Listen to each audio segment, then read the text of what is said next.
Whatever movies Stanley made, what I love about his work is they are completely conscious. You may like them, you may not like them, you may say, well, what about this, that, or the other thing?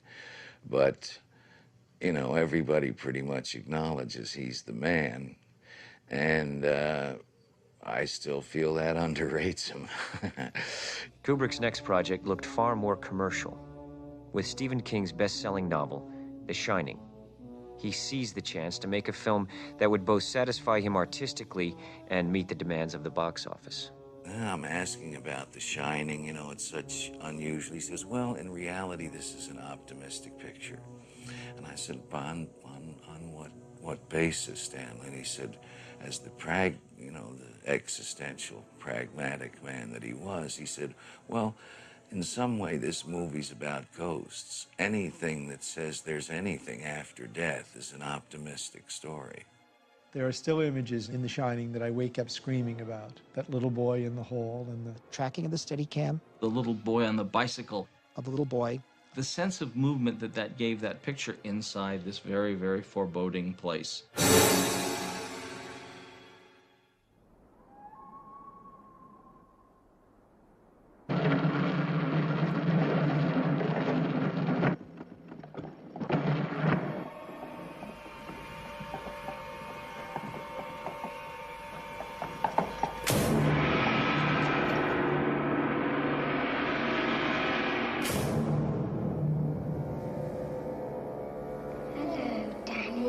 You know that something is building up in this place, and the way it's the blandness, let's say, of the people, how quiet they are. And is Tony the one that tells you things?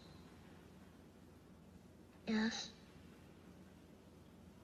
How does he tell you things? It's like I go to sleep, and he shows me things. But when I wake up, I can't remember everything. Has Tony ever told you anything about this place? About the Overlook Hotel? It's holding back this extraordinarily emotional, powerful, dramatic punch that's going to happen. You know it's going to come somehow, and at some time. And it just creates such suspense. Is there something bad here?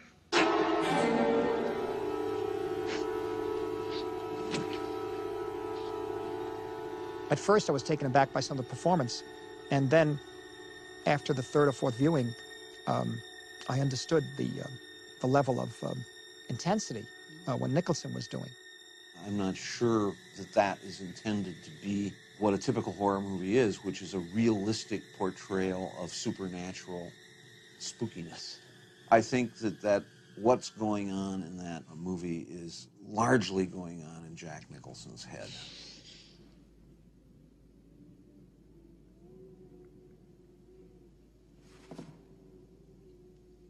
Hi, Lloyd. A little slow tonight, isn't it?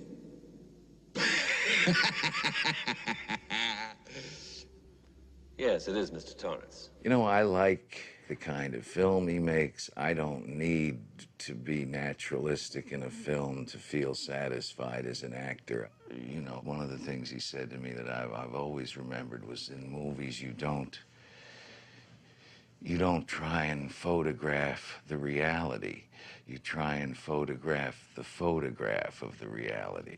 And I knew it wouldn't be a performance about idiosyncratic behaviorism, but that it would be, I always thought of it as balletic in The Shining. Like another lesson was here, Jack.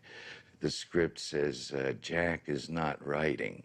Well, the question is, what is he doing? And I said, well, you know, whenever I'm inside a big empty place that you normally wouldn't be alone in, I always think of doing things that I might do outside, and that's where throwing that tennis ball all during the picture, and you know, it wound up being a big part of staging. It rolls into things, it's thrown the length of hallways, you know, all of those kinds of things, and it's from those little things that he would develop sort of preconceived idiosyncrasy, you know. I mean, he always knew what he was going to get. He said often that every scene really has been done. Our job is always to do it just a little bit better.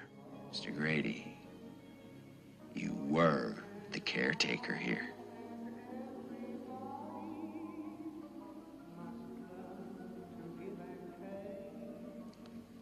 I'm sorry to differ with you, sir.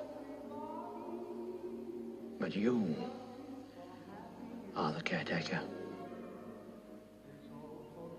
You've always been the caretaker. I should know, sir. I've always been here. We had a good friendly relationship, you know. I mean, he'd turn on you in a moment and say, all right, you know, you're the big fella, let's see it. You know, I mean, that's about as harsh as he ever got with me. You know, I mean, he was a completely different director with Shelley. Right. Oh, come on. What do you mean roll 2 video? seconds. We're killing ourselves out here, and you've got to be ready. I am too. I'm standing so we right play by mood the music? door. No, I can't Yeah, but when hear. you came in like this, you should have just... We're sitting there because they say, wait a minute, okay. and then you say on the radio, but when you go. do it, you've got to look desperate, Shelley. You're just wasting everybody's time there. I can't even get this freaking door open. For a person so charming and so likable, indeed lovable, he can do some pretty cruel things when you're filming. Because it seemed to me at times that the end justified the means.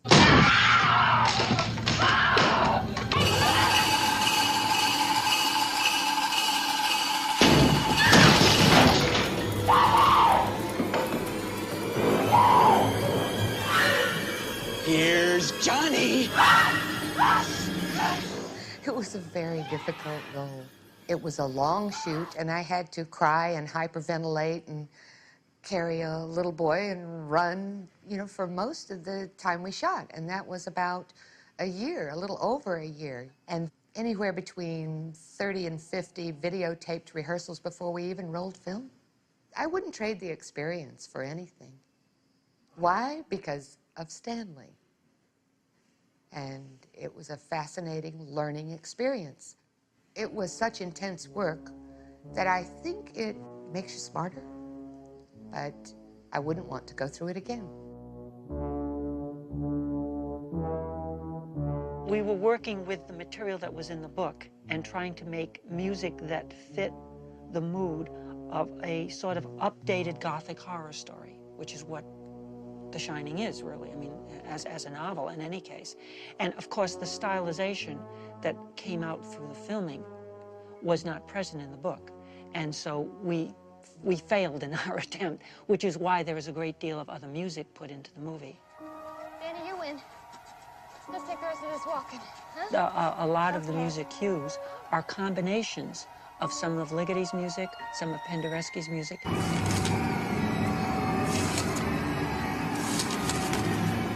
And lots of background patterns and textures with heartbeats and sizzling electronic little weird sounds. And those were all mixed together. That's how Stanley finally did what he was looking for.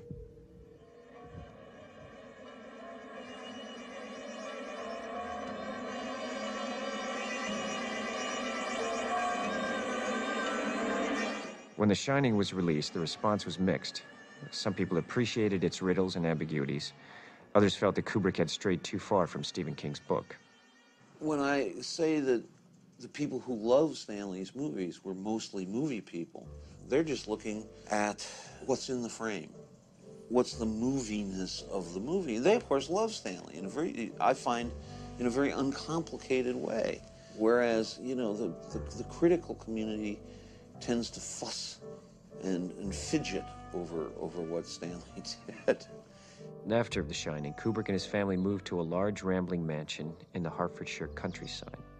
Except when filming on location, he would now do all his work here, supported by a small and dedicated team. The joke line we had about Stanley was, and this was the line you would never ever hear from Stanley, was, don't bother me with the details. I've got complete faith and trust in your judgment. Stanley would involve himself, I mean, to such an extent with the detail of stuff that one thought perhaps was a bit beneath him. You should have been doing major stuff and not worrying about how you had certain files in your office. I guess Stanley saw it all as a package deal. You either cared or you didn't care. When we went to Ireland on Barry Lyndon, he left this 15-page document, care instructions, for how to look after the animals. And the 37th instruction is, if a fight should develop between Freddie and Leo, and that was a father and son tomcats that we had, the only way that you can do anything about it is to dump water on them. Try to grab Freddie and run out of the room with him. Do not try and pick up Leo. Alternatively, if you open a door and just let Freddie get out, he can outrun Leo. But if he's trapped in a place where you can't separate them, just keep dumping water, shouting, screaming, jumping up and down and distracting him, waving shirts, towels. Just try and get them apart and grab Freddie. I remember once he had a cat that was drinking excessively, and I said, well, perhaps you can measure how much that cat's drinking, Stanley. And he said, no, that's impossible. There are too many cats. And then he phoned back a couple of minutes later and he said, but I could count the number of laps. And he then said, now, how much does each lap take up in terms of water? I said, I don't think there's any information on that. He said, well, leave it with me. I'll try and find out. And he'd go off and he'd try and find out from somewhere, and then he'd work it out and we'd have a figure. You know, he was compulsive in that sort of way. He was a kind of ultimate Jewish mother. If an animal was ill, or if one of us were ill, I mean, Stanley was like Superman. I was very, very ill myself for quite a while, and he was so sweet, so kind, so loyal. I mean, everything you want somebody to be, you know, he was. I mean, he was really, really kind. However, I mean, when you weren't ill, that's when you bought it. He very seldom praised you because he had this obsession that if he praised you, you would fall to pieces and not do the job right. He knew how far he could push you. That was the other clever thing. Occasionally he pushed you a bit too far and then he was a bit confused why you were really angry. Philosophically, he was just no nonsense. You know, honest, had his view. Very cool view of humanity. He was a warm guy at home. I mean, I'm sure everybody says that. Crazy about animals and, you know, but could be brutal with people that he worked with. You know, I mean, he wasn't all that way. I mean, sometimes he could be generous as well, but he felt everybody was an opponent. You know, no matter what, he wasn't sure didn't have an agenda of their own, and he wasn't going to have that on his pictures.